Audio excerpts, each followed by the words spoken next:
వివాదాలకు ముగింపు పలికేందుకు భూభారతి కార్యాలయాన్ని ప్రభుత్వం ప్రతిష్టాత్మకంగా చేపట్టింది. సంగారెడ్డిలో సమీకృత సబ్ రిజిస్టర్ కార్యాలయం నూతన భవన నిర్మాణానికి మంత్రులు శంకుస్థాపన చేశారు. పబ్లిక్ ప్రైవేట్ భాగస్వామ్యంతో రిజిస్ట్రేషన్ కార్యాలయాలను కార్పొరేట్ స్థాయికి తీర్చిదిద్దుతూ భూ సమస్యలకు శాశ్వత పరిష్కారం చూపటమే లక్ష్యంగా ఈ కార్యక్రమం సాగుతుందని మంత్రి పొంగులేటి తెలిపారు. తెలంగాణలో దశాబ్దాలుగా పెండింగ్ లో ఉన్న భూ వివాదాలకు ముగింపు పలికి పారదర్శకమైన పాలన అందించడమే లక్ష్యంగా ప్రభుత్వం భూభారతి కార్యక్రమాన్ని ప్రతిష్టాత్మకంగా చేపడుతోంది.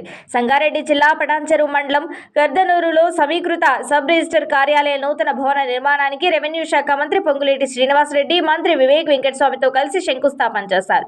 సందర్భంగా రాష్ట్ర వ్యాప్తంగా రిజిస్ట్రేషన్ల శాఖలో విప్లవాత్మక మార్పులు తీసుకురానున్నట్లు మంత్రులు ప్రకటించారు.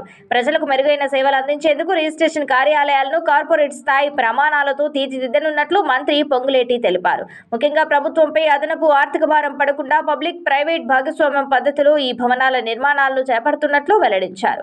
భూభారతి ద్వారా భూముల రీసర్వే, రికార్డుల ప్రక్షాళన పూర్తి చేసి భూ సమస్యలు లేని రాష్ట్రంగా తెలంగాణ నిలబెడతామని చెప్పారు. ఆధునిక సాంకేతికతను జోడించడం ద్వారా మధ్యవర్తుల ప్రమేయం లేకుండా వేగంగా రిజిస్ట్రేషన్ ప్రక్రియ పూర్తవుతుందని ఆయన పేర్కొన్నారు.